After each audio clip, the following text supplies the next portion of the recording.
The water is getting higher and higher, and the ceiling is getting lower and lower. Behind me here is the exit to a unique water cave system here in Quebec, Canada. About 45 minutes north of Canada's capital, and you can access it on a lake either by walking around, cycling, or canoeing like we did today. I'm gonna take you up this small mountain to the entrance of this cave system. But one unique thing, this place is a bat cave. This cave system is divided into two parts. The first part, pretty much any skill level can do it. You're only gonna get wet up to about your waist or knees depending on the day. The next one, however, for someone who's probably a little bit more experienced and who doesn't have claustrophobia, because let me tell you, it gets really narrow and there's water coming higher and higher. You're gonna find out in a minute how scary it is. We begin easy with a beautiful open space for a cave, and all you really have to navigate is a little bit of water and loose rocks. After about 2 minutes, things start to get more narrow, darker, and now it's time to bring out the headlamps. Now after finishing that path of twisting and turning, it now starts to feel like a true cave. As you can see, you're coming into a more narrow corridor where it gets much lower, and you have to start getting wet in places you might not want to. I'll tell you right now, one thing that I miss about caving in Asia is that the water is really warm all around you. Now it's freezing. One unique thing about this cave is it's actually a hibernation area for bats. So in the summer season, tourists can come and explore these caverns, but from autumn to spring, this area is closed to the public because bats roost in the depths of these caverns. Now, one thing to keep in mind, if you are scared of spiders, this is a cave and there's some cave spiders in there. So be a little careful and don't brush your head on the ceiling. It appears that some people trying to set up a fire in here, I guess to keep warm. And after you make it around that corner, you're done the first section of the cave. That was beginner intermediate.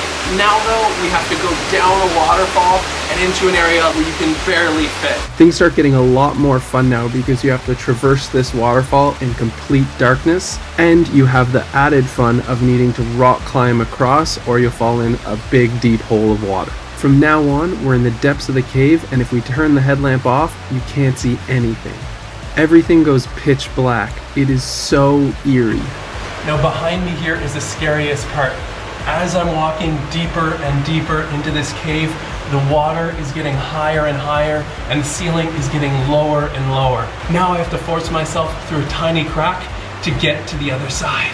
But it's important to know when you're in cold water like this, near your chest, you always want to prepare for shock. It'd be the worst thing to do to just dive under the water without getting yourself acclimatized, or you could go into shock and pass out. So what you want to do first is test it in an area where you can still stand up. So now I'm going to go a bit further back to where I can still fully stand up here.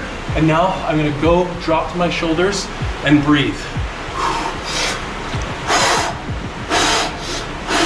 Okay, so I'm acclimatizing now. There was a big thing of shock. Just keep breathing, get that blood flowing so you don't pass out. Now let's make our way through the crack. Okay, so I need to hold my breath for about a meter and then I can make it out.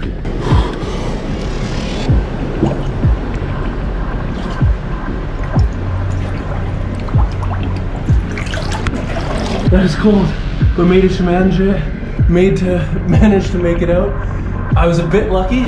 In midsummer, there's much higher water flow, so you have to actually hold your breath and go underwater. Now though, we say one last goodbye to what we just conquered, and now back to freedom.